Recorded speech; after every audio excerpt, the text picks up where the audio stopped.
এবার হৃদয়ের গভীর থেকে মনে মনে বলুন, আল্লাহ মহান, আল্লাহ মহান, আল্লাহ মহান, সর্ববিষয়ে সর্বশক্তিমান, তিনি একক ও অদ্বিতীয়, তিনি একমাত্র উপাস্য।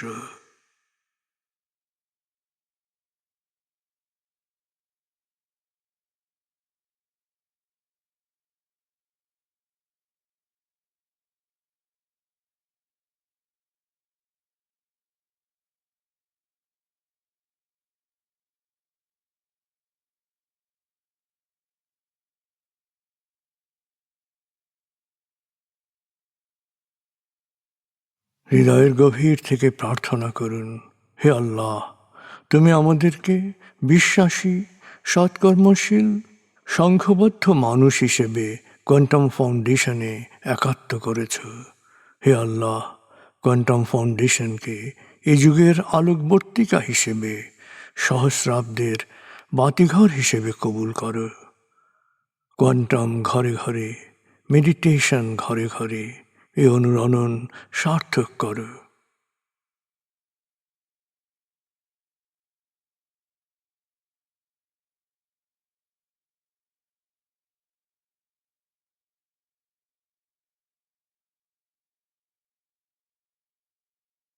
হে আল্লাহ, হে দয়াময়, হে মেহেরবান, কোয়ান্টাম ফাউন্ডেশনের সকল কার্যক্রম, শিক্ষা সেবা, শুদ্ধাচার, রক্তদান, এতিমান, প্রবীণ সেবা, চিকিৎসা সেবা, খতনা, মাতৃমঙ্গল, দাফন, কোয়ান্টাম মেথড কোর্স, এই সমস্ত কার্যক্রমকে সদকায়ে জারিয়া হিসেবে কবুল করো। এই কার্যক্রমে যারা সেবা দিয়েছেন তাদের সবার জীবনকে বরকতময়, প্রশান্তিময় করে দাও।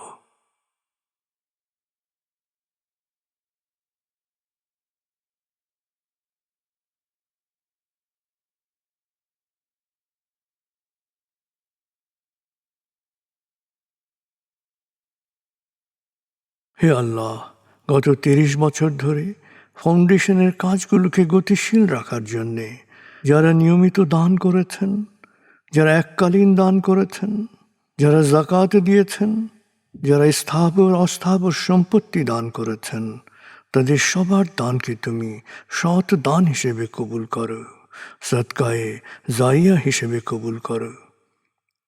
তাদের পরিবারে সুখ ও প্রশান্তি দান করো, তাদের ধন সম্পত্তিতে বরকত দান করো।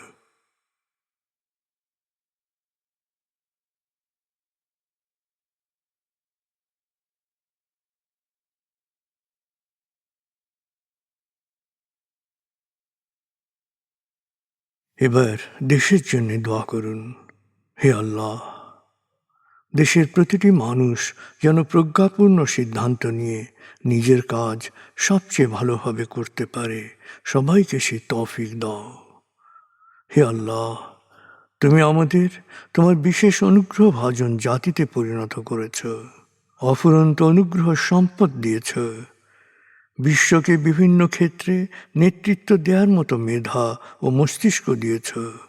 আমরা যেন ভালো মানুষ, ভালো দেশে রূপান্তরিত হতে পারি, আমাদের সেই তৌফিক দাও।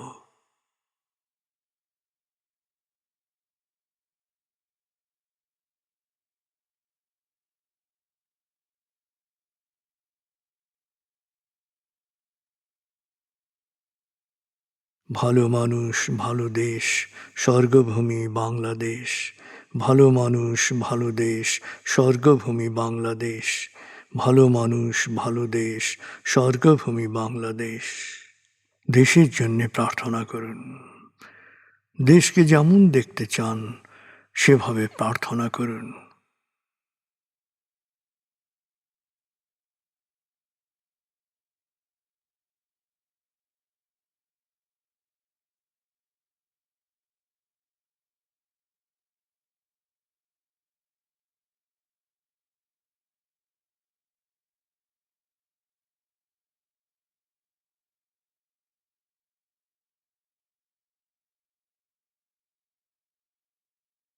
হে আল্লাহ,